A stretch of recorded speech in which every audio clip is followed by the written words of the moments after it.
Vamos falar agora a parte de substrato. Nós temos substrato para sacolas, né, e substrato para recipientes menores. Quando a gente fala em sacola, normalmente o mais utilizado é substrato que vai terra. Substrato que vai terra, normalmente a gente utiliza terra de barranco. Essa terra de barranco, você pega um caminhão de terra num local que não tenha sementes ou contaminação com alguma planta que possa ter doenças e já contaminar a muda antes dela sair. Então você pega um caminhão de terra, normalmente você pega, traz para o viveiro, daqui a gente coleta a amostra desse solo, leva para o laboratório e em cima da análise a gente faz as correções corretas de calagem, né, de adubação, né, e também com alguns coadjuvantes. No caso aqui nós temos aqui um restinho, né, que é um monte que estava com terra, que foi trouxe de um barranco, de uma área que não estava contaminada. Normalmente, antigamente a gente falava assim, a serrapilheira é a parte mais fértil. Isso é verdade? É verdade. No entanto, a serrapilheira, o que seria a serrapilheira? Aquele material vegetal que traz debaixo de um pé de manga e tudo. Realmente ele é mais fértil. Para você fazer uma muda, é tranquilo, mas a nível comercial isso é proibido. Porque se você faz uma muda de manga coletando um solo rico, nutrido, mas debaixo de um pé de manga, você já pode contaminar essa muda. E também ali pode ter muita semente de ervas daninhas, que vai te dar trabalho na manutenção desse viveiro. Então o certo, então, é por isso que a gente retira um barranco, de preferência um local que tenha terra mais arenosa, que tem uma estrutura boa, que não endurece igual um tijolo, você põe dentro de um saquinho. Pode me dar o saquinho. Então as embalagens, quando a gente vai, nós temos embalagens de saquinhos maiores e menores, né? Normalmente as embalagens, todas elas são furadas. Para que é furada? Para que quando irrigar a água caia aqui e drene o restante. Então a característica do substrato, ela tem que permitir, né, dentro da física do solo, uma boa velocidade de infiltração. Agora, quando eu pego o substrato, normalmente ele endurece com o tempo. Então há necessidade de utilizar os coadjuvantes.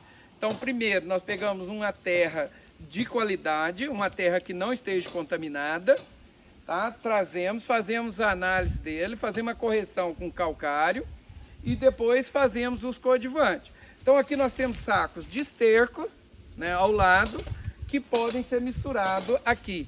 Então o esterco, o que é a característica? Ele é material orgânico que leva nutrientes também, né, mas ele permite que esse solo fique mais solto, né, e tenha uma aeração maior, mais espaço poroso e permite que a água caia e infiltre e desça até esses furos aqui. Se você não tiver o furo, ele encharca e a planta morre por falta de oxigenação também, tá? Então feito, normalmente às vezes pega uma terra aqui, nesse caso que já estava aqui, nós estamos, aqui é feito peneira ela, né? E essa terra depois nós levamos ali para colocar os coadjuvantes, que seria o esterco ou outros materiais, né? No caso, aqui nós temos alguns materiais que podem ser adicionados. Então nesse caso aqui nós podemos ter o esterco, que está ali curtindo.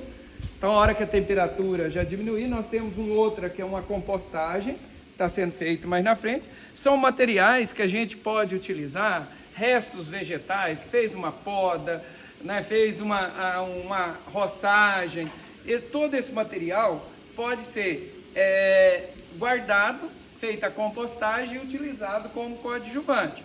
Isso levaria a ter um substrato bem mais solto, né, e poroso.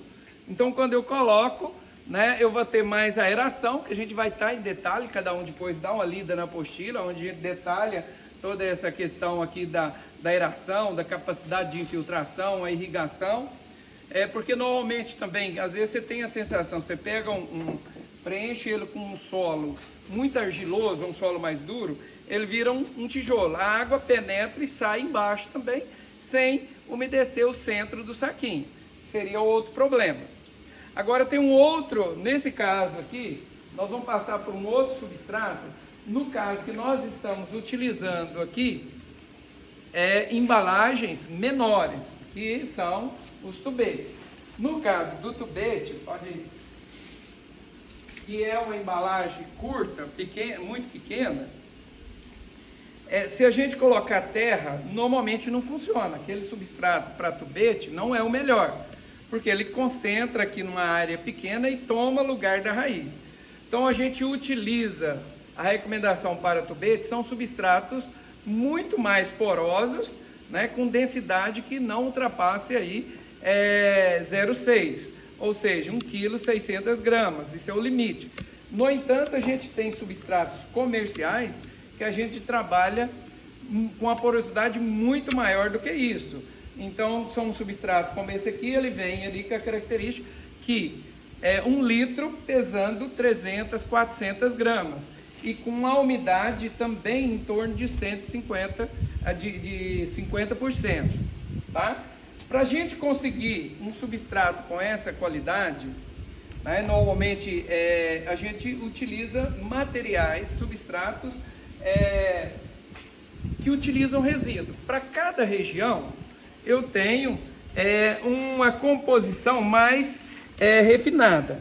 Por exemplo, aqui nós temos aqui, ó, matérias-primas para esse substrato, tá? Então aqui ele utilizou um adubo 14,16,8, uma turfa de esfagno, casca de arroz, vermiculita, calcário, fibra, turfa e bagaço de cana.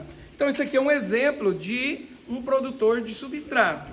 No entanto, nós temos regiões que utilizam, por exemplo, aqui em Uberlândia, os restos da indústria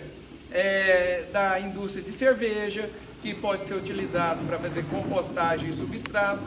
Nós temos aqui do frigorífico, que tira, vamos dizer assim, do rumen da vaca, que dá para se fazer substrato, que é em grande quantidade também, isso vira um resíduo. Nós temos a indústria de coco no norte, que tinha pilhas e pilhas da fibra do coco. Essas pilhas não tinham o que fazer, eram pilhas aí de 30 metros de altura e 200, 300 metros, e material que não decompõe. Então, desses materiais foi trabalhada, a pesquisa levou, onde moe isso aí, tira uma substância tóxica que tem nesses compostos, que é o tanino. Então, se você pegar fibra de coco, moer ela e usar como substrato, as plantas morrem todas. Se você pegar casca de eucalipto também e utilizar como substrato, simplesmente sem fazer um tratamento, esse material também é tóxico, porque ela tem algumas substâncias que inibem o desenvolvimento das outras espécies, né, que são alguns tipos de tanino. No entanto, esse tanino, se você colocar, ele pode ser lavado, que é o caso do coco. Então, você coloca esse material de molho, até tira a água que sai avermelhado, e depois esse substrato pode ser. Hoje, dado essa pesquisa e esse trabalho, a principal fonte de material ou de fibra para se fazer substrato é a fibra de coco, que vem principalmente do Nordeste, tá? Então esse substrato, a maioria, esse aqui no caso, tá aqui, ó, que é o substrato, que já tem fibra de coco, que é uma indústria daqui, mas compra a fibra de coco para estar misturando esse substrato. Então esses substratos comerciais, quais seriam a característica? É usar um material fibroso, que não decompõe, normalmente orgânico, que não decompõe rapidamente, e normalmente eles são inertes, ou seja, não contém nutrientes. Então os nutrientes precisam ser adicionados na proporção da necessidade da planta, que é através das adubações, que vai ser uma outra aula que a gente vai estar falando sobre isso também, tá? Nesse caso aqui, ó, com essa composição aqui, a gente consegue mudar a composição ou a proporção entre esses componentes e obter diversos tipos de substrato, de acordo com a composição ou a relação entre eles. Eu posso querer um substrato que drene mais e outro que drene menos, um mais fibroso e um mais fino. Então a indústria trabalha isso aí. Isso é um trabalho específico de profissionais da área de substrato. Não é simplesmente eu vou misturar um substrato. A terra normalmente nós estamos fazendo aqui toda hora para uma sacola maior. Mas quando eu uso um container bem pequeno, onde a raiz está limitada a essa área, a gente precisa trabalhar um pouquinho esse substrato. Então eu posso, esse substrato aqui, dependendo da concentração ou a relação entre eles, a água ele pode reter mais ou menos água. né? Ele pode ter mais capacidade de drenagem maior ou menor. Então, de acordo com a necessidade de cada espécie, pode ter um substrato que vai ser mais adequado. Então, por que disso aí que a gente está dizendo? Porque quando você for comprar o substrato, a gente vai ver qual o mais adequado para aquela espécie. Nesse caso dessa própria indústria aqui, ele tem 6 tipos de substrato com esses mesmos aqui, com essas mesmas matérias-primas. Então ele pode mudar a concentração de adubo, a quantidade de fibra de coco, a quantidade de calcário. Calcário, que é um corretivo de pH, que para as espécies do cerrado, a maioria delas você não pode corrigir pH acima de 4,8. Se você quiser fazer muda com um substrato com pH em torno de 5,8, então você vai ter problema de desenvolvimento para as espécies do cerrado. No entanto, se eu pego outras espécies de locais mais alcalinos, eu já preciso uma correção maior. Então, por isso, existem os substratos comerciais, onde a gente já compra ele específico para cada espécie.